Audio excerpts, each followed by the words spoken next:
Fala pessoal, hoje a gente vai fazer uma revisão para a FGV do meio do ano e como que vai funcionar a revisão. Vai ser o seguinte, eu vou pegar os 4 assuntos que mais caíram nos últimos 10 anos da FGV e vou resolver 2 questões mais recentes desses assuntos e dentro dessas questões eu vou relembrar tópicos muito importantes que vão aparecer na sua prova desse ano, tá certo? Você vai passar e vamos pro vídeo junto comigo. Pessoal, então vamos lá para a primeira questão aqui. O primeiro assunto é geometria plana, que é o assunto que mais caiu. Assim, nos últimos 2 anos não caiu tanto, mas nos últimos 10 anos caiu bastante e sempre cai pelo menos uma questão de geometria plana. Eu vou resolver uma que caiu ano passado e uma que caiu ano retrasado. Vamos lá. Considere um triângulo ABC. Já desenhei esse triângulo aqui, tá? Só para por conta do tempo. E seja M o ponto médio do lado BC. Então vamos desenhar aqui o ponto M, tá certo? Médio ao lado BC. Ou seja, isso é igual a isso. Sejam ainda N e P pontos sobre o lado AC, tais que o comprimento do segmento AN, NP e PC sejam iguais. O que ele me disse? Ele me disse basicamente isso daqui, ó. Temos dois pontos e ele me disse isso, ó. Ele me disse, por exemplo, isso daqui é N, isso daqui é P. Então, isso vale o mesmo tanto que isso, que vale o mesmo tanto que isso. E aí ele pede a razão entre as áreas dos triângulos MNP e ABC. Vamos desenhar esse triângulo MNP aqui, ó. Talvez fique meio torto. Calma aí. Vamos desenhar esse triângulo aqui, MNP, certo? Vai dar tudo certo, pode confiar em mim. MNP, ok? Esse é o triângulo que a gente quer. Em relação à área, né? Tá, então vamos lá. O seguinte. O que a gente precisa fazer para começar a resolver essa questão?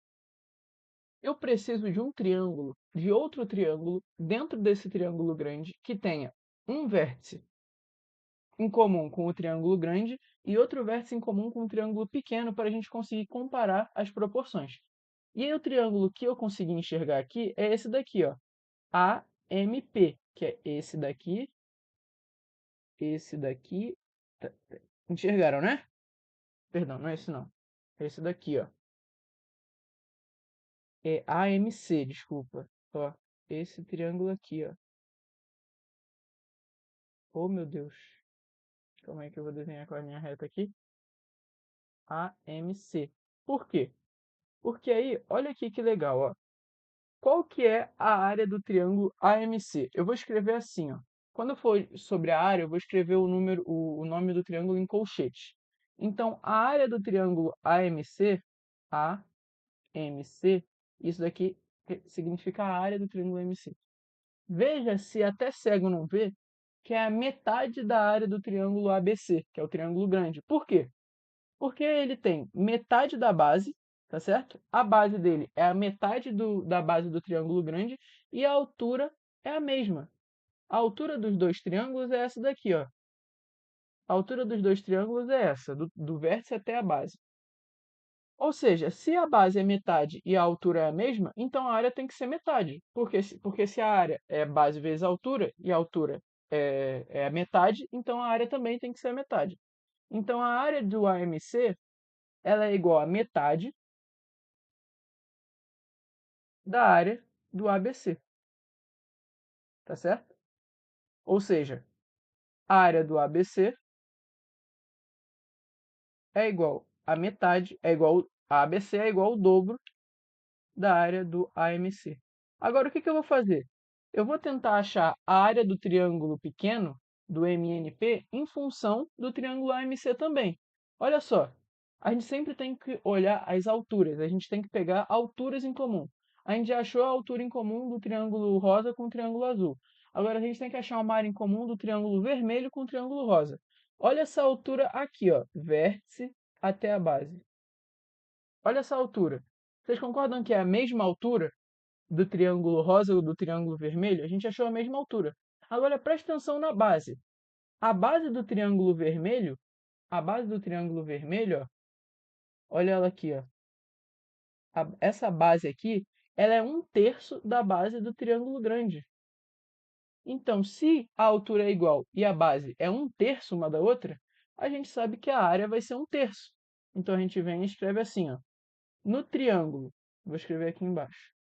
no triângulo MNP, a área do triângulo MNP, ela vai ser 1/3 da área do triângulo rosa, que é o AMC, né? AMC. Agora, gente, ficou fácil. Por quê? Porque a gente tem o MNP e o ABC em função de AMC. Então, quando a gente subtrair, fazer a razão entre os dois, a área do AMC vai cortar. Então, vai ser o seguinte, ó. Ele quer MNP sobre ABC, tá certo? MNP sobre ABC. Só que a gente sabe que o ABC é 2 AMC. Então, a gente vem aqui e coloca 2 AMC. E a gente sabe que o MNP é 1/3 de AMC. Então, a gente vem aqui e escreve 1/3 de AMC. Aí, isso daqui vai embora com isso daqui. E fica 1/3 sobre 2, que é a mesma coisa que 1/3 vezes meio. Ou seja, 1/6, como já está marcado aqui, né? Letra D. Tá certo, gente? Então, qual é a visão desse exercício aqui de razão e proporção junto com geometria plana? A gente tem que pegar e visualizar alturas que são iguais para a gente conseguir, pela base, achar a relação entre as áreas, tá certo? Eu acho que o mais difícil desse exercício aqui seria encontrar esse triângulo AMC aqui. Por quê? Porque olha que legal, ele tem um vértice em comum com um triângulo pequeno e tem um vértice em comum com um triângulo azul. Então a gente vai ter uma altura em comum, tá certo? É basicamente isso, tá certo? Como a gente tem aqui o triângulo AMC, o vértice em comum, e a base dele está contida na base do triângulo grande, então a gente consegue achar essa relação entre as alturas e a mesma coisa aqui, ó. O triângulo pequeno vermelho, ele tem um vértice em comum com o triângulo rosa e a base do triângulo vermelho está contida na base do triângulo rosa, tá certo? E a gente consegue achar essa relação. Espero que vocês tenham entendido. Vamos para a próxima questão. Olha essa questão aqui, ó. Essa daqui é outra de geometria plana. Essa daqui eu acho ainda bem mais fácil do que aquela outra que a gente acabou de fazer. O triângulo ABC tem lados AB igual a 12, vou escrever aqui já. AC igual a BC igual a 10. Então, a gente tem um triângulo isósceles, tá certo? Se a gente tem um triângulo isósceles, a gente tem dois ângulos iguais aqui e aqui, beleza? Alfa e alfa. Aí ele fala, é colocado um ponto D, de modo que BD igual a 6, e, portanto, CD igual a 4. O que ele me disse? Ele vai botar um ponto aqui no lado BC, que ele chamou de ponto D. Aqui eu vou chamar o ponto D, e ele disse que esse ponto D, aqui é o ponto D, né? Eu não vou deixar escrito para não atrapalhar a resolução, mas aqui é o ponto D, e ele disse que BD igual a 6, então isso daqui vale 6, e isso daqui vale 4. Basicamente ele disse isso. Aí ele fala, uma reta perpendicular a BC, o que é uma reta perpendicular? É uma reta que faz 90 graus com BC, então essa reta aqui, ó, passa pelo ponto D, tá certo? Foi isso que ele me disse, e faz 90 graus com o lado BC. Passa pelo perpendicular a BC é traçada a partir de D, intersectando o lado AB no ponto E. Então, aqui, ó, é o ponto E. Aqui é o ponto E. O comprimento do segmento BE em centímetros é. Então, ele quer esse segmento aqui, né? Esse segmento aqui. Tá. Então, vamos pensar. Eu vou chamar isso daqui de X. Esse é o segmento BE. Esse exercício tem como fazer por dois jeitos. Como que é os dois jeitos? Primeiro, gente, primeiro eu vou só comentar e não vou resolver porque ele é um pouco mais longo, mas é o jeito mais rápido é o que você pensar na hora da prova. Mas pega a visão. O primeiro jeito é usar o nosso querido teorema dos cossenos. Como? Presta atenção. A gente sabe que isso daqui é 90 graus. Isso daqui é 90 graus. Então a gente tem um triângulo retângulo. Vamos para as relações básicas do triângulo retângulo na trigonometria, que são o quê? A gente quer o x. Se a gente tiver o cosseno de alfa, a gente encontra o x. Por quê? Porque o cosseno de alfa, vou até apagar aqui, o cosseno de alfa, ele é igual ao cateto adjacente, que é 6, sobre x. Então, se a gente encontra o cosseno de alfa, acabou a questão, basicamente. Como que a gente vai encontrar o cosseno de alfa? Aí que tá. Existem dois jeitos, um mais devagar e um mais rápido. Um que tem menos conta e um que tem mais conta. Qual que é o que tem mais conta que eu vou só comentar aqui? o famoso teorema dos cossenos. O que é o teorema dos cossenos? Vou escrever aqui, ó. O teorema dos cossenos é o seguinte: teorema dos cossenos. Quando você tem um triângulo qualquer, tá certo? Você tem esse ângulo, ou você quer esse ângulo, aqui é A, aqui é B e aqui é C. Quando você tem esse lado aqui e o ângulo, você consegue achar o C. Quando você tem, enfim, quando você tem três desses elementos, você consegue achar o quarto. Por qual equação? Por essa daqui, ó. C ao quadrado é igual a A ao quadrado mais B ao quadrado menos 2 vezes A vezes B vezes o cosseno de alfa. Esse é o teorema dos cossenos, tá certo, gente? Dá para você resolver essa questão pelo teorema dos cossenos. Por quê? Porque você conhece os três lados do triângulo. Se você conhece os três lados do triângulo, olha só. Você sabe que isso daqui é 10, você sabe que isso daqui é 10, você sabe que isso daqui é 12, e você quer o cosseno de alfa. Olha que lindo! Se você quer o cosseno de alfa, você vem aqui e coloca C igual a 10, porque é o lado oposto, né? Coloca o C igual a 10, coloca o A igual a 12, o B igual a 10, tá certo? O A igual a 12, o B igual a 10, o A igual a 12, o B igual a 10, e você encontra o cosseno de alfa. Basicamente isso, só que esse é o jeito mais demorado. Qual que é o jeito mais rápido? Agora que eu vou te falar. Eu vou apagar isso daqui do teorema dos cossenos, tá certo? É muito importante o teorema dos cossenos. Assim, o primeiro jeito que eu pensei em resolver foi com o teorema dos cossenos, mas depois eu pensei em outra resolução, que é essa resolução aqui, ó. Como esse triângulo é isósceles, a altura dele também é mediana. O que que isso significa? Isso daqui é 90 graus e essa parte, como tudo isso daqui é 12, essa partezinha aqui, ó, é 6. Isso daqui vale 6, tá certo? Se isso vale 6, a gente tem um triângulo retângulo lindo aqui, ó. Esse triângulo retângulo aqui, ó. Olha só. Olha esse triângulo retângulo.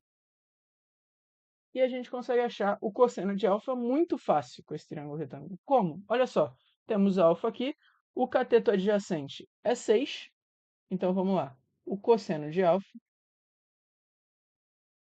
eita, calma.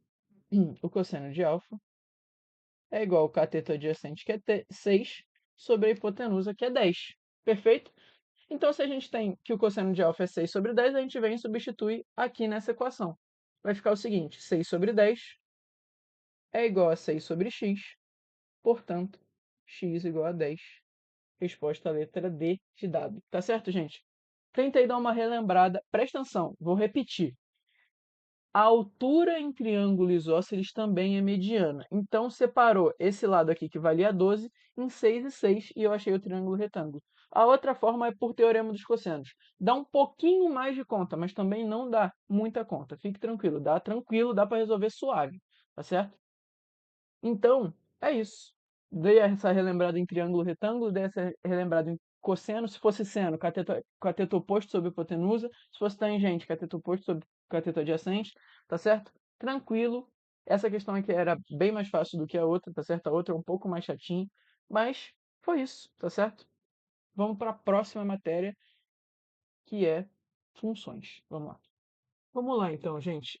Funções. Eu vou fazer um resumo aqui de duas funções, né? Que é a função afim e a função quadrática. Vou um resumo bem rapidinho aqui, tá? Vamos começar com a função afim. A função afim, a gente sabe que a fórmula genérica dela é ax mais b, tá certo? A forma genérica é ax mais b, e a gente sabe que a função afim tem a forma de uma reta, tá? Então vamos lá, o que que é esse a do ax mais b? Ou é o ΔY sobre o ΔX, nesse caso dessa reta aqui, ó, o ΔX é isso daqui e o ΔY é esse daqui. Isso é ΔY, esse é o ΔX, beleza? E aí, ou é assim, ou a gente calcula esse A ou assim, ou com a tangente do ângulo θ. O que que é o ângulo θ? É o ângulo que a reta faz com o eixo x, ou com qualquer reta paralela ao eixo x, que é o mesmo, tá? Beleza. O que que é o b? O b é o coeficiente linear, a gente fala coeficiente linear da reta, que é o quê?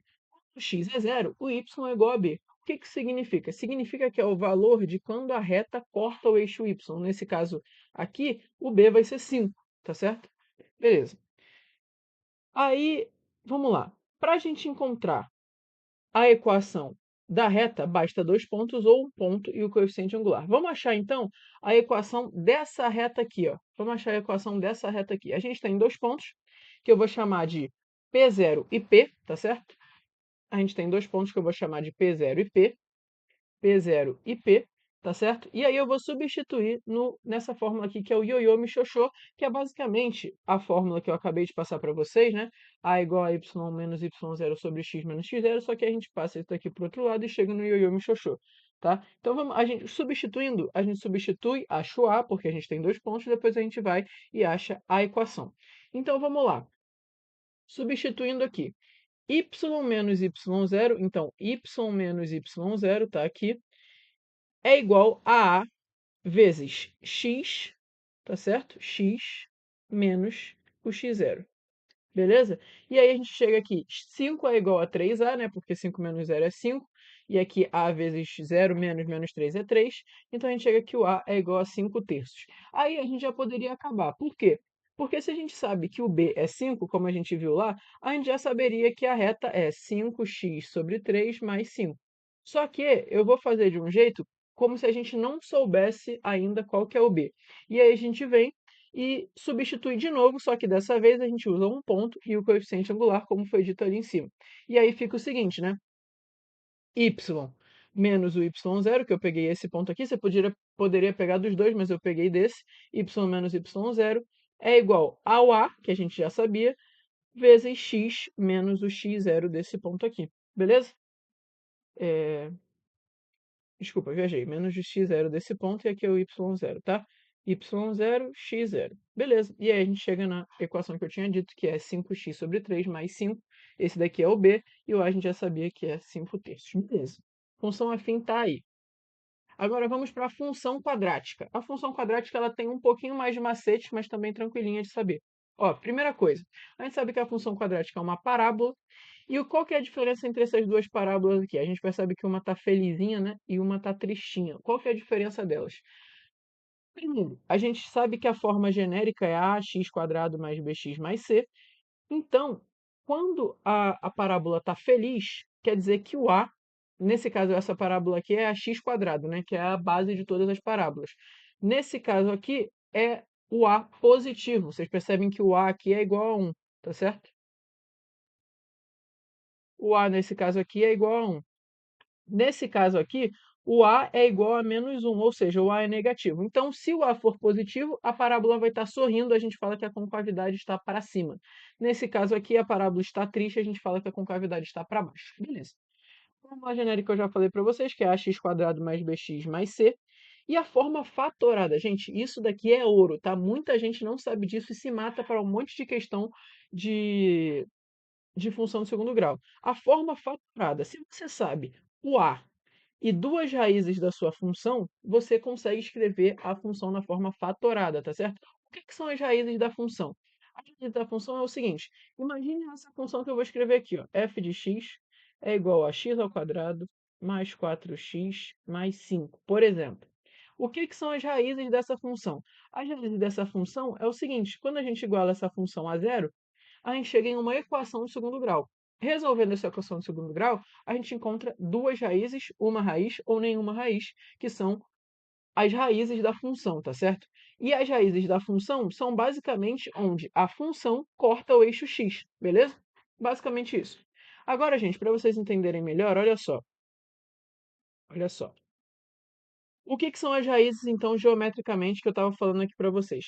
As raízes são onde a função corta o eixo x, tá certo? Estão vendo aqui, ó, x2 e x1. Essas são as duas raízes. Agora, uma coisa que cai muito nos vestibulares, que é o x do vértice e o y do vértice. Isso cai muito, despenca. Todo ano cai, todo ano sem exceção. O que é o x do vértice da função? O x do vértice é quando a função atinge o valor máximo. O que é o valor máximo da função? É o y do vértice. Vocês percebem aqui é o valor máximo, não existe nenhum valor maior do que esse. Então, esse é o y do vértice da função. Quando ele fala assim, tal função atinge o valor máximo. Qual é o valor máximo da função? É o y do vértice. Se ele fala qual é o x quando a função atinge o valor máximo, aí é o x do vértice. Então é o seguinte, gente. Guilherme, como que eu calculo o x do vértice?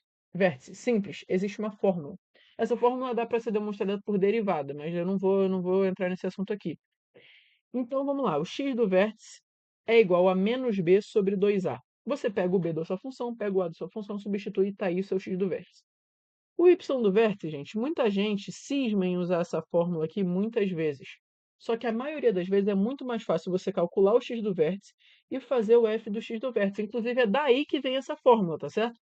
Quando você pega isso daqui e substitui na função, você chega nessa fórmula, beleza? Então é o seguinte, descobriu o x do vértice? Bota na função que você chega no y do vértice. Beleza, vamos agora para as questões de função.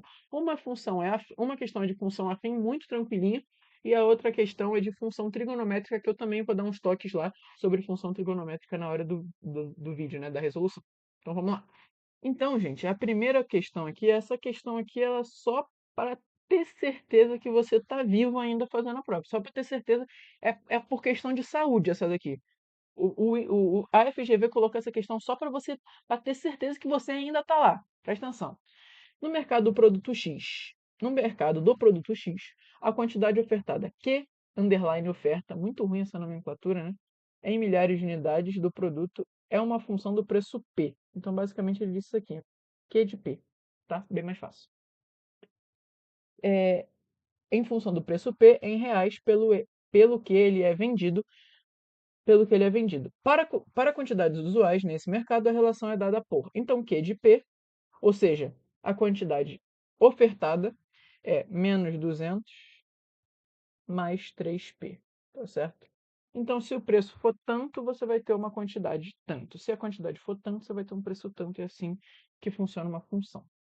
Aí ele fala, já a quantidade de demanda, que por criatividade é Q de D, pelos consumidores de X é decrescente. No, olha aqui, ó. Você percebe que ele falou que é decrescente? Por quê? Porque o A é negativo. Sempre que o A for negativo, a função vai ser decrescente. E se o A for positivo, a função vai ser crescente. E ele disse que o que demanda é 600 menos 5P. Ok. E ele me falou, o preço P em reais, em que a quantidade ofertada é igual à quantidade demandada é. Basicamente, gente, ele quer que eu pegue a quantidade ofertada e iguale com a quantidade ofertada é igual à quantidade demandada, tá certo? Então a gente simplesmente, não é Q de D não, ô idiota, é D de P, D de P. Aí, ó, eu falando que é para ver se está vivo e eu fazendo bobeira aqui. Aí você simplesmente pega a demanda e iguala a quantidade ofertada, simplesmente fica 600 menos 5P é igual a menos 200 mais 3P. Aí você faz o seguinte, você deriva e integra isso daqui e vai dar aqui 300p, desculpa, 800p. Ô cacete, 800 é igual a 8p. Portanto, p é igual a 100. Tá certo? Assim, você só erra essa questão aqui se você errar alguma conta por falta de atenção. Então, igual, se eu coloco 800, 300p ali, eu erro a questão e vou chorando embora da prova. Mas é basicamente isso. Tá certo? Letra A. Agora vamos para a segunda aqui de trigonometria um pouquinho mais chata.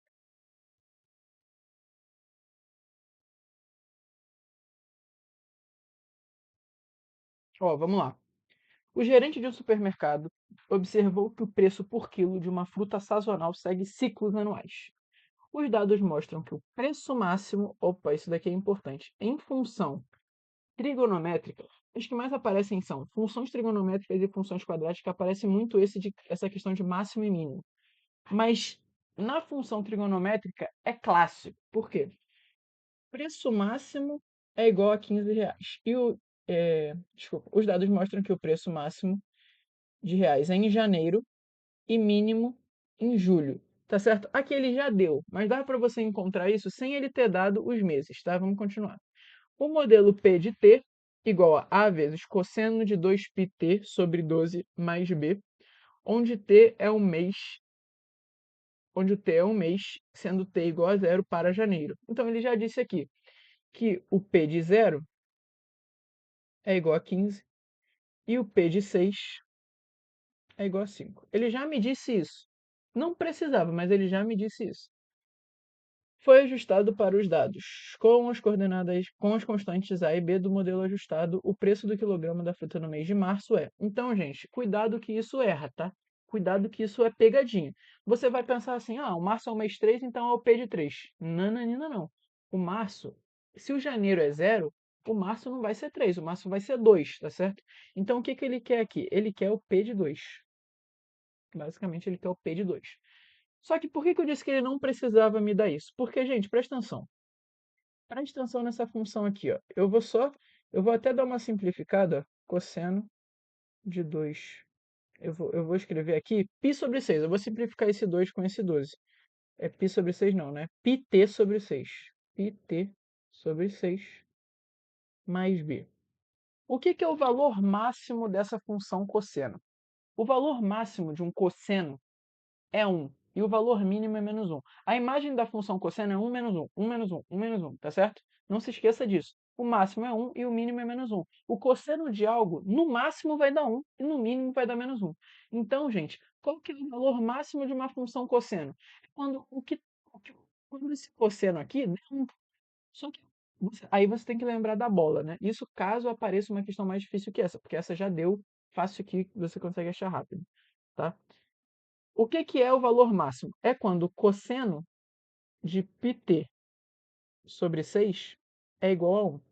Só que o cosseno de πt, quando que o cosseno de qual número que vai dar 1, tá certo? Você pensa assim, o cosseno de 0 dá 1. Então, gente, qual precisa ser o t para que isso daqui dentro dê 0, tá certo? Porque o cosseno de 0 dá 1, então isso daqui de dentro tem que dar 0. O t tem que ser igual a 0, porque aí vai ficar 0 sobre 6. E aí vai ficar cosseno de 0, que é igual a 1, e é exatamente o que ele me deu. Ó. O P de 0 é igual a 15. Já ia chegar nisso, só que ele já deu, tá certo? Você ia chegar nisso porque com o t igual a 0 a gente encontra o cosseno igual a 1. Agora pense, valor mínimo. O cosseno de πt sobre 6 tem que ser igual a menos 1. O cosseno de que dá menos 1? Aí você pensa, lembra lá da bola e lembra que o cosseno de π dá menos 1, tá certo? E o que precisa ser o 6 aqui para que dê π aqui dentro? Precisa ser 6, porque aí simplifica, né?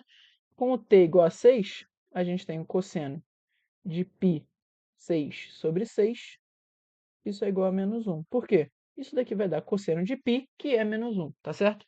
Então é basicamente isso, só que ele já te deu, então ficou mais fácil ainda. Agora o que a gente precisa saber? A gente precisa achar a e b, depois descobrir a função com os números aqui nas letras em vez de a e b, e substituir o t por 2 e achar o p de 2, que é o preço do quilograma da fruta em março. Então vamos lá. Primeiro a gente vai substituir aqui o preço máximo, né? 15 vai ser igual a vezes. A gente já sabe que, como é o preço máximo, o cosseno tem que dar 1. Então, isso daqui tudo vai dar 1. Então, eu não vou nem escrever. A gente sabe que se é máximo, é 1. Então, a gente não vai nem escrever 15 é igual a mais b. Beleza? Escrevemos isso daqui. Escrevemos isso daqui que ele me deu. Agora, vamos escrever isso daqui. Só que esse daqui a gente sabe que dá menos 1. Então, 5, né? O t tem que substituir por 6, mas a gente nem vai precisar fazer essa substituição, porque a gente sabe que isso daqui tem que dar menos 1. Então vai ficar A menos B. A menos B não, né? Menos A mais B. Porque vai ficar A vezes menos 1 mais B. E agora, gente, acabou. A gente tem um sistema de equações aqui que até meu irmão de 12 anos resolve. A gente vai subtrair essas duas equações e a gente vai chegar aqui, subtrair não, né? Somar as duas equações e a gente vai chegar aqui 20 é igual a 2b, portanto b igual a 10. Aí a gente volta aqui e percebe que 15 é igual a mais 10. A mais 10. Passando o b para o outro lado, né? A gente chega aqui a é igual a 5. Beleza? Tranquilinho. E agora, Guilherme? Agora a gente substitui na fórmula, na função, né? Então, P de t vai ser igual a 5 vezes cosseno de πt sobre 6, tá certo? Mais 10. Aí vamos lá. Ele quer o quê? O P de 2. Então, o P de 2 vai ser igual a 5 vezes quando a gente substituir o t por 2, a gente vai chegar em cosseno de π sobre 3. Cosseno de π sobre 3 mais 10. O que é π sobre 3? Você que não sabe pensar em radiano, transforma, não tem problema. Π sobre 3 é 180 sobre 3, que é 60 graus. Qual que é o cosseno de 60 graus? Oh, beleza, é meio, tá certo? O cosseno de 60 graus é meio. Então, 5 vezes meio, que é 5 dividido por 2, dá 2,5. 2,5 mais 10, isso é igual a 12,5. Resposta letra A, que já estava marcado aqui, tá certo? E é isso, gente. Dê essa revisadazinha na função cosseno um pouco, nas funções trigonométricas, né? Sempre preste atenção nisso do menos 1, 1, menos 1, 1. Nessa questão aqui era mais fácil porque ele já deu, né? Ele já falou que era aqui em janeiro e já falou que era em julho, mas ele poderia não ter falado e você conseguia descobrir do jeito que eu te mostrei. Tá bom, gente? Então agora vamos para probabilidade. Vamos lá. Então, gente, vamos lá para o terceiro tópico aqui da revisão. Probabilidade. Gente, eu vou resolver duas questões aqui de probabilidade. A primeira é um pouco mais básica, a segunda já é um pouquinho mais chata, mas vocês vão entender, pode confiar em mim. Uma caiu ano passado, uma caiu ano retrasado, então cai bastante também probabilidade. Muita gente tem dificuldade. Então vamos ver aqui a questão 12, tá? De 2025, se eu não me engano. Felipe tem uma lista de 12 músicas para tocar no seu carro. Alice, que está de carona com ele, gosta de 10 dessas músicas. Ok. A carona dura o tempo de reprodução de exatamente 3 músicas. Então, durante essa carona dos dois, vai tocar 3 músicas, que são escolhidas aleatoriamente da lista sem repetição. Ok, então a gente tocou uma música, essa música não pode mais tocar. Basicamente, ele disse isso, que é sem repetição. A probabilidade de que as 3 músicas tocadas sejam músicas das quais a Alice gosta é. Então, qual que é o seguinte? Qual que é, qual que é a parada aqui? Qual que é a probabilidade da primeira música tocada seja a que a Alice gosta? Se a gente tem 10 músicas que ela gosta em 12, então a probabilidade é 10 sobre 12. Tá aí tudo bem? Tá aí tudo bem. A probabilidade da primeira música, vou até escrever assim, ó, primeira música. A probabilidade da primeira música ela gostar é 10 sobre 12. Só que ele quer que as três ela goste das três músicas que vão tocar. Então, a gente multiplica. Por que que a gente multiplica ao invés de somar? Essa é a maior dúvida, né? Porque ele quer que a primeira e a segunda e a terceira música sejam que ela goste. Não ou. Se fosse ou, ia ser a probabilidade. Qual que é a probabilidade da primeira música, ou da segunda música, ou da terceira música serem que ela gosta? Aí a gente somaria. Só que ele quer que ela goste das três músicas. Então ele quer que ela goste da primeira música e goste da segunda música. Segunda música. Qual que é a probabilidade da segunda música tocar? No começo era 10 sobre 12. Na segunda música, como uma das 10 já foi, agora a gente vai ter 9 opções. Só que como as músicas não podem se repetir, agora a gente só tem 11 músicas para serem tocadas. Beleza? E por fim, a terceira música. É o mesmo raciocínio das outras, né? A terceira música. Agora a gente vai ter 8 opções de músicas que ela gosta e 10 opções no total, beleza? Aqui nesse caso, que tem 12, são as 12 músicas do total. Aqui são 9 músicas que ela gosta e 11 que ela não e 2 que ela não gosta. E dessas 10 aqui a gente tem uma que ela gosta. Desculpa, uma que ela. Oh, meu Deus. 8 que ela gosta e 2 que ela não gosta. Beleza? E aí, quando a gente multiplica isso, a gente faz assim, as simplificações aqui, ó. Esse 10 corta com esse 10. Aí a gente simplifica esse 9 aqui com esse 12, que dá 4. Aí a gente simplifica esse 4 com esse 6 aqui, aqui dá 3, né? Esse 4 com esse 8, que aqui dá 2. E por fim dá 6 sobre 11 a probabilidade final. Beleza, gente? Questão básica de probabilidade. Então, tudo bem. Vamos para a próxima agora, que é um pouco mais chatinha. Questão 8 de probabilidade de 2026. Dessa vez aqui do ano passado, tá? Eu vou dar uma diminuída para conseguirem enxergar melhor. Vamos lá, então. Dois times de basquete, A e B, vão disputar um playoff melhor de três. Aí ele explica o que que é o melhor de três, né? Isso é, jogarão no máximo três partidas e o primeiro que ganhar duas partidas vence o playoff. No basquete não há empate. A primeira partida será na quadra do time A. Ok. E as outras duas na quadra do time B. Quando joga em casa, a probabilidade de o time A vencer é 3/5. Então, em casa, a probabilidade do A ganhar, que eu vou chamar de P de Azinho, é igual a 3/5. Então, gente, a probabilidade de B ganhar tem que ser 1 menos 3/5. Por quê? O A ganha ou o B ganha. Não tem nenhum outro caso que aconteça outra coisa. Então, ou o A ganha ou o B ganha. Ou seja, a soma das probabilidades tem que dar 1. Então, quanto que é 1 menos 3/5, né? É 2/5. Não é a probabilidade de Bzinho na, na quadra A, né? Vamos escrever assim, né? Na quadra A, na quadra A, na quadra a probabilidade do A ganhar é 3/5 e do B ganhar é 2/5. E aqui só vai ter o primeiro jogo.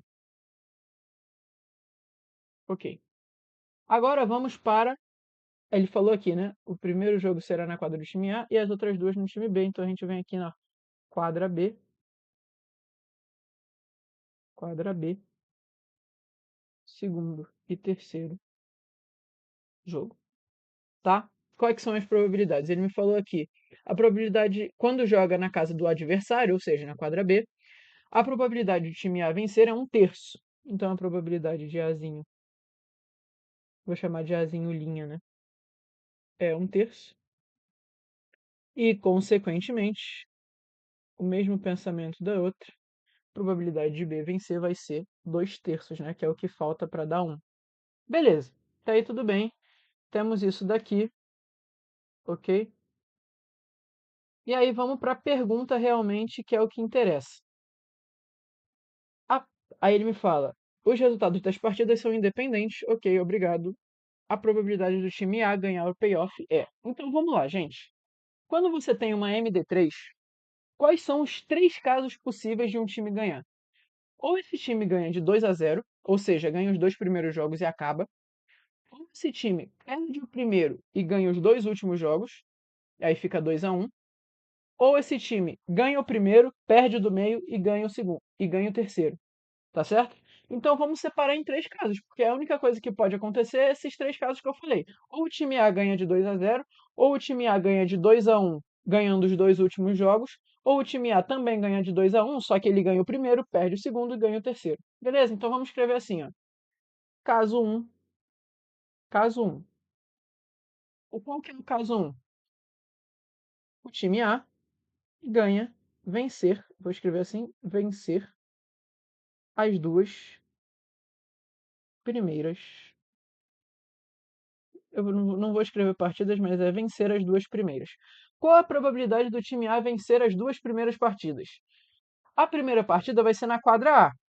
Qual que é a probabilidade do time A ganhar na quadra A? É 3/5. Só que ele também tem que ganhar, ou seja, a gente multiplica. Então ele tem que ganhar na quadra A, tem que ganhar o primeiro jogo e tem que ganhar o segundo jogo. Então a gente multiplica pela probabilidade dele ganhar o segundo jogo. Só que o segundo jogo é na quadra B. Então, qual que é a probabilidade do time A ganhar na quadra B? É 1/3. Isso daqui, então, dá 1/5, tá certo? Aí a gente pega. Então a gente sabe que eu vou chamar isso daqui de PAzão 1. Pode ser? Vou chamar isso daqui de PAzão 1, que é o PAzão do primeiro caso. Beleza. Aí, gente, a gente vai agora para o caso 2. Eu vou deixar isso bem pequenininho aqui, ó. Mentira, eu vou deixar aqui embaixo mesmo. Vou separar isso daqui, aqui. Beleza. Melhorou. E eu vou botar isso daqui aqui, bem pequenininho. Esse é o caso 1. Agora vamos para o caso 2. Qual que é o caso 2? Caso 2. O caso 2 é: o time A ganha as duas últimas, ou seja, ele vai perder a primeira e vai ganhar as duas últimas. Qual que é a probabilidade do time A perder a primeira partida? A primeira partida é na quadra A, então a probabilidade do time A perder a primeira partida é a probabilidade do time B ganhar, né? Porque não existe empate e os dois estão jogando um contra o outro.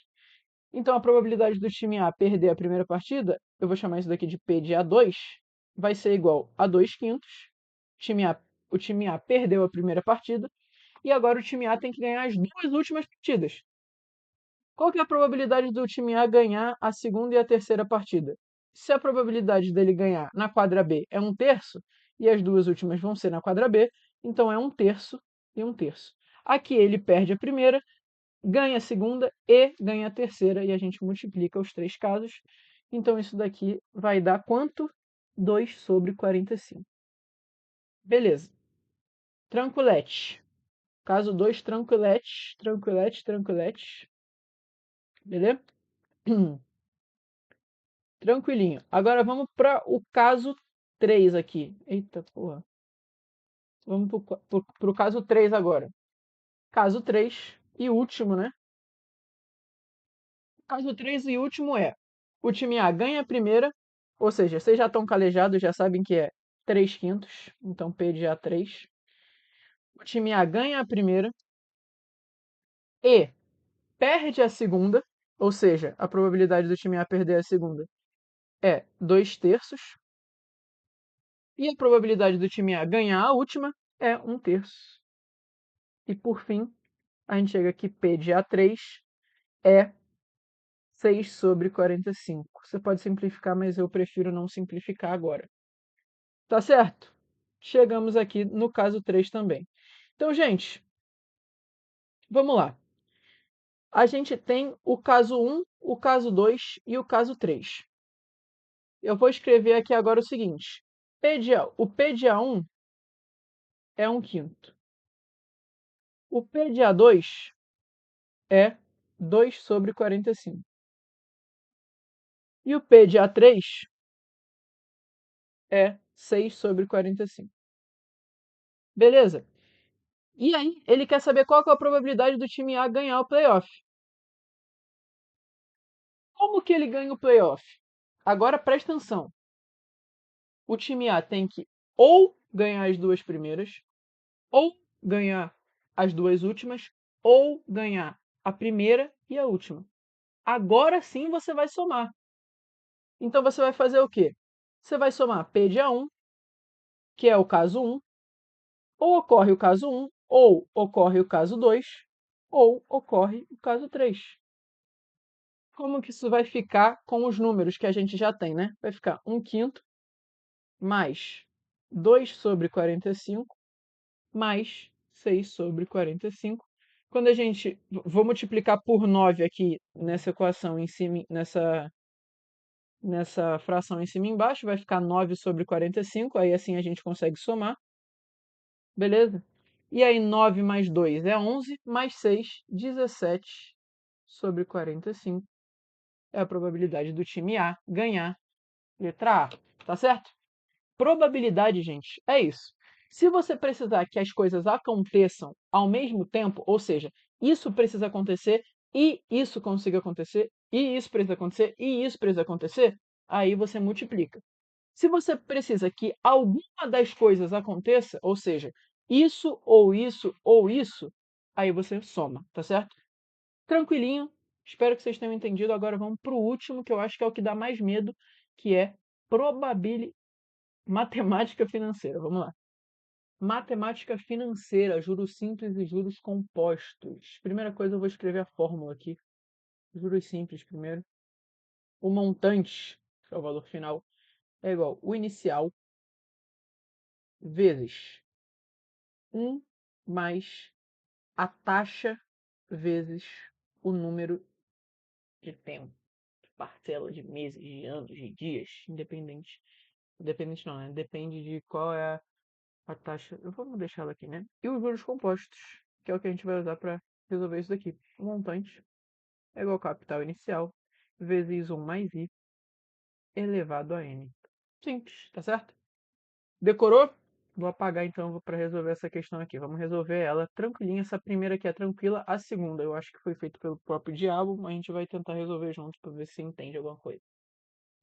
Sônia investiu 10 mil, ou seja, C, o capital inicial é 10 a quarta, que é 10 mil. Há uma taxa de juros de 10% ao ano. Então, I, 10% eu vou escrever como 0,1. O montante em reais finais de 3 anos é... Então, ele falou aqui, né? 10% ao ano e deu 3 anos. Então, o tempo, que no caso é o N, vai ser igual a 3. Tranquilinho, né? E aí a gente pega e substitui na fórmula. Olha só, não podia ser mais fácil que isso. M é igual a 10 a quarta vezes 1 mais 0,1 elevado ao cubo, porque são 3 anos. Então, o montante vai ser igual a 10 a quarta vezes 1,1 ao cubo. E aí, gente, quando a gente olha para as alternativas aqui, a gente percebe que os números, os algarismos delas são diferentes. Ou seja, não envolve potência de 10 aqui. Os algarismos delas são diferentes. Então, o que a gente vai fazer? A gente vai calcular 1,1 ao cubo. Depois disso, a gente já consegue marcar a opção certa, que nesse caso já está marcada aqui, que é a C, né? Mas vocês vão entender. O que é 1,1 ao cubo? 11. Agora vamos esquecer a vírgula, esquecer tudo. Porque a gente vai ver que a vírgula, no final, ela não vai importar. Quer dizer, ela importa, óbvio, mas a gente consegue marcar a opção aqui sem saber a vírgula. Então, o que significa? 11 ao cubo é a mesma coisa que 121 vezes 11. Então, vamos fazer aqui, ó, 121 vezes 11 na manha. 121 vezes 11 aqui vai dar 1, 2, 1, 0, 1, 2, 1. Isso daqui dá quanto? 1, 3, 3, 1. Tá certo? Tem o 10 a quarta, tem as vírgulas, tem um monte de coisa. Só que olha aqui, a única opção que tem o 1, 3, 3, 1 aqui é a letra C. Então a gente já sai marcando a letra C e vai embora. Vai para a próxima, esquece. Não fica contando vírgula, não fica contando potência de 10, não faça isso. Só tem uma opção possível. Beleza. Vamos para a segunda, que é essa daqui, filho. Essa daqui caiu uma prova uma vez minha da escola com o meu querido professor Humberto, quase que eu infarto na hora que eu vi com essa questão aqui. Beleza? Vamos lá. Um contrato de empréstimo prevê que quando uma parcela é paga de forma antecipada, conceder-se-á uma redução de juros, de acordo com o período de antecipação. Então, vamos supor que você tenha uma dívida para pagar. A cada mês, essa dívida aumenta por conta dos juros. A cada mês a dívida aumenta, não, né? A cada mês a parcela aumenta. Só que se você está com dinheiro agora e decide pagar uma parcela, você está em janeiro e decide pagar uma parcela lá de dezembro, em janeiro, esses juros diminuem, você paga menos. Então você pega essa parcela, divide por um certo valor e você paga ela em janeiro com os juros menor. Basicamente isso que ele me falou, tá certo? Um valor presente P, submetido a juros compostos com taxa I, por período de tempo N, produz um valor futuro V, determinado pela fórmula, foi a fórmula que eu escrevi lá para vocês, né? De juros compostos. Ok. Então vamos analisar, antes da gente ler aqui, vamos analisar a forma dos juros compostos. M é igual a C vezes 1 mais I. Nossa senhora, pareceu 1. 1 mais I elevado a N. O que isso daqui diz? Ele diz que o valor final, o valor final que eu tenho que pagar, ele é o valor inicial vezes isso daqui, vezes esse trambolho aqui. Então, o que é 1 mais I elevado a N? É os juros. 1 mais I elevado a N é os juros. Por quê? É o valor inicial vezes algo. Esse algo que a gente está multiplicando é os juros. Então, quando a gente divide por quando a gente tem um valor X que vai ser pago que era para ser pago em dezembro, por exemplo. Eu estou em janeiro. Quando eu divido por 1 mais I elevado a N, a gente está em janeiro no mês 1. Quando eu divido esse valor por 1 mais I elevado a N, eu estou voltando o que era para ser o preço dele antes. Eu estou tirando os juros. Então, por exemplo, eu estou em janeiro, que é o mês 1. Se eu quiser pagar esse daqui, vamos supor que esse daqui seja de fevereiro, março, abril, mês 4, e eu estou no mês 1. Eu quero voltar ele 3 meses. então eu divido por 1 mais i elevado a 3. Tá certo? Porque a gente está em janeiro, a gente quer voltar um, a gente divide por 1 mais i. Volta outro, divide por 1 mais i de novo. Volta mais um, 1 mais i de novo. E a gente divide por 1 mais i ao cubo. Agora vocês vão entender.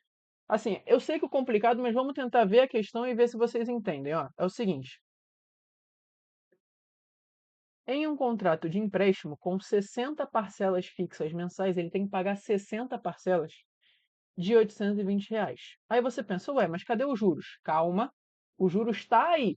Só que ele fala que você vai pagar 820 por mês porque ele já aplicou os juros e depois de aplicar os juros e pegar o montante final, ele vai lá, divide por 60 e manda você pagar 820 todo mês, mas na verdade está com juros. Há uma taxa de juros de 1,32%. Então vamos escrever aqui já em cima aqui, ó. A taxa de juros, deixa eu subir um pouco aqui, porque parece que não está dando para enxergar, né? A taxa de juros é 1,32, que é a mesma coisa que 0,0132. Ok? Essa é a taxa. Junto com agora que vem, junto com a 30ª parcela, então ele está na parcela 30, ele está no mês 30, né? Já passou 30 meses. Junto com a 30ª parcela, será paga antecipadamente uma parcela desde que o desconto seja superior a 20% do valor da parcela. Vamos lá. Essa parcela 30, né? Ela vale 820. Só que ele quer junto com essa parcela, essa 30ª parcela, pagar outra. Porque ele está com dinheiro, ele decidiu voltar a parcela de tal mês, que a gente ainda vai descobrir, que é o que ele quer. Ele quer saber a primeira, aí ele fala, utilize tal coisa como LN de 4/3 e utilize 0,031 como LN de 1,01132. Ok.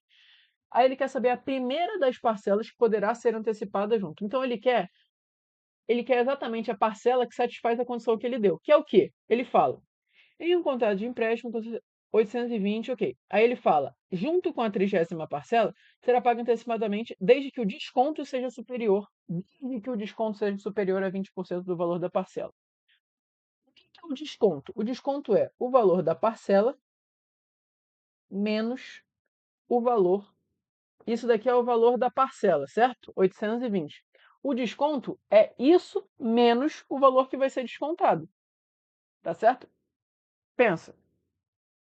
Perdão, o desconto é isso daqui menos o valor que ele vai pagar. O que é o valor que ele vai pagar? Agora raciocina. A parcela que ele ia pagar é um valor de 820. Só que ele quer voltar no tempo tantos meses. Ele quer voltar tantos meses no tempo. Então a gente faz o quê? Subtrai, divide por 1 mais i elevado a n. Foi o que eu expliquei para vocês agora. A gente divide por isso. Só que quantos meses que ele quer voltar? Ou se eu soubesse, já tinha feito a questão.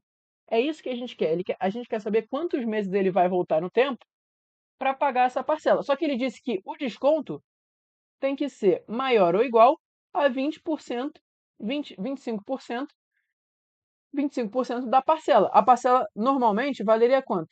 820. Só que ele quer 25% disso, que é a mesma coisa que 820 sobre 4. Beleza? Gente, calma. Calma. Vamos de novo. Ele fala, uma taxa, ele diz assim, junto com a 30ª parcela, será paga antecipadamente outra parcela, desde que o desconto seja superior a 25%. O que é o desconto? O que é, por exemplo, eu quero comprar um iPhone de R$ 1.000. Eu vou te dar um desconto de X. E esse iPhone vai passar a custar R$ 500. O desconto é quanto? É 1.000 menos 500. É exatamente isso daqui que eu escrevi. Ó. Ele disse que o desconto tem que ser superior a 25%. O que é o desconto? É o valor inteiro menos o valor que eu vou pagar. E aí, vamos lá. O que é isso daqui? Foi o que eu expliquei para vocês. Você tem um valor X e você quer voltar ele no tempo para pagar logo, porque você tira juros e você está com dinheiro. Então, você divide por 1 mais i elevado ao número de meses, ao número do mês, né? Ao número do mês que você quer voltar essa parcela. Então, por exemplo, se ele quiser voltar 20, ele está com 21 meses na frente e ele quer voltar 21 meses, então nesse caso aqui o N vai ser 21. Tá certo? Se eu tô em dezembro e quero voltar para janeiro, eu tô no mês 12 e tô no mês 1, eu vou elevar a 11. Tá entendendo? O n vai ser igual a 11, exatamente. Então vamos lá, então vamos resolver isso daqui. O que que a gente vai fazer aqui? Para simplificar, a gente vai dividir todo mundo, essa equação toda, essa inequação toda por 820. Vai ficar como? Vai ficar 1 menos 1 sobre 1 mais i elevado a n. O i eu já tenho, só não vou substituir agora para não ficar difícil de escrever. Igual, maior, aí tem que ser maior ou igual a 1 quarto. Agora eu vou passar esse 1 quarto para cá e esse 1 sobre aqui para cá, tá certo? E aí vai ficar o seguinte, passando vai ficar aqui 3 quartos. 3 quartos tem que ser maior ou igual que 1 sobre 1 mais i elevado a n. Ah, nem comentei, né? Essa questão aqui é do Enem de 2014, não é nem da FGV. Eu peguei ela porque ela é difícil e na FGV também, de vez em quando, cai as questões assim. Aí, gente, olha só, olha a malandragem. Ele me deu que ln, que é o logaritmo natural, de 4 terços é 0,0131. E ele também me deu que o ln de 1,0132 é isso daqui. Desculpa, né? Ele me deu que isso daqui é o ln de 4 terços e que isso daqui é o ln disso daqui. Então, gente, o que a gente tem aqui é 3 quartos, a gente não tem 4 terços. Então, vamos fazer esses 4 terços. Vamos fazer o quê? Inverter essa fração. Quando a gente inverte, fica assim, ó, 4 terços. Só que aí a gente também tem que inverter a boquinha do jacaré, concorda? Então, isso vai ficar menor ou igual a 1 mais i elevado a n. Agora eu vou substituir esse i aqui pelo valor que a gente tem, que é 0,0132. Só que eu já vou somar com 1, beleza? Porque é 1 mais i, então 1 mais 0,0132 dá 1,0132. Isso daqui elevado a n. Agora o que eu vou fazer, gente? Agora vem a parte mais chata desse tipo de questão, que é o quê? Eu vou aplicar o logaritmo natural dos dois lados da inequação. Ah, Guilherme, como assim você vai aplicar? Por quê? Como que você pensou nisso? Gente, ele me deu o logaritmo natural por algum motivo. Vocês concordam comigo? Então eu vou aplicar esse logaritmo natural porque existe uma propriedade que eu consigo descer esse expoente quando eu tiver o logaritmo natural. Então vamos lá, ó, deixa eu mostrar como é que fica. O ln de 4 terços, que eu sei, tem que ser menor ou igual que o logaritmo natural de 1,0132 elevado a n. E que bom seria se ele tivesse me dado o logaritmo natural de 1,0132. Ele me deu. Caramba, como a matemática é linda, né? Só que aí existe a propriedade que o quê? Eu tombo esse expoente para frente do log. Então eu já vou escrever isso, tá? Eu já vou escrever assim, eu já vou escrever o n na frente do ln aqui. Eu já vou escrever o n aqui, beleza? N vezes o logaritmo natural. Agora, gente, é só substituir. Presta atenção. Vou até descer um pouco aqui, ó.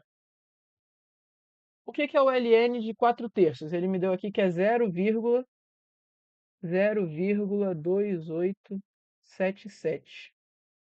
Tem que ser menor ou igual que n vezes o logaritmo de 1,0132, que é 0,0131. Sim, a gente vai chegar que o n ele é maior ou igual a 0,2877 sobre 0,0131. Se vocês fizerem essa conta na prova, eu não vou fazer agora, porque é só uma divisão, mas eu não vou fazer. A gente chega que o n ele tem que ser maior ou igual que 21,9 aproximadamente, 96 se eu não me engano. Só que o n é um número natural. Qual que é o primeiro número natural? Ele me diz aqui, né? Ele diz assim, a primeira das parcelas. Então a gente quer o primeiro número natural que vem depois do 21,96 e mais fácil que isso não existe. O n tem que ser igual a 22. Aí você pensa, caramba, acabou a questão. Aí você vai lá felizão, caraca, graças a Deus acabou a questão, pelo amor de Deus. Aí você vai ler, não tem 22 nas opções. Aí você pensa, Puta merda, eu fiquei esse tempo inteiro fazendo essas contas do capeta aqui pra chegar e não ter nenhuma opção com 22. Por que que não tem? Porque, gente, a gente tá na parcela 30. Se a gente tá na parcela 30, ele adiantou 22 parcelas. Ele pegou a parcela 30 mais 22 porque ele tá na 30. Depois de 22 parcelas, ele vai pegar, vai puxar essa parcela para cá e vai pagar. Então, a parcela que ele puxou, se ele está na 30 e adiantou 22, ele pegou a parcela 52 para pagar. Então, a resposta é a letra C, tá certo? A parcela é a 52. Ele estava na 30, ele pegou a 22 e trouxe para o presente para pagar ela. Tá certo, gente? Essa questão ela é bem complicada, ainda mais de entender. Quando eu tive isso ano passado na escola, eu sofri para entender. Mas enfim, gente, espero que vocês tenham entendido. Se cair uma dessa na prova, tente fazer. Talvez seja melhor você pular para fazer no final, porque ela vai demandar tempo. Mas assim, tente fazer. Se não conseguir, tá tudo bem. Você vai conseguir fazer todas as outras, mas tente. Tente porque. E se baseie nesse vídeo. Se precisar assistir 5, 7, 8, 9 mil vezes esse vídeo aqui, só para entender essa questão, porque é muito importante cair em muitos vestibulares esse conceito aqui. Tá certo, gente? Espero que vocês tenham gostado. Esse foi o vídeo de revisão, tá certo? Revisão da FGV. Espero que vocês tenham gostado do vídeo. Assim, deu trabalho para fazer? Deu. Mas assim, é o primeiro vídeo longo assim que eu faço. Espero que vocês tenham gostado do vídeo. Boa sorte para vocês que vão fazer FGV, vai dar tudo certo. Dê seu máximo, só dê seu máximo, gente. Se vocês não passarem, pelo menos vocês sabem que vocês derem seu máximo, mas vocês vão passar, que eu confio em vocês. Esse vídeo aqui vai fazer vocês gabaritarem matemática na FGV do meio do ano. E é isso, mais pro final do ano eu faço outro resumo, faço dos outros vestibulares também. Esse foi o vídeo. Beijo.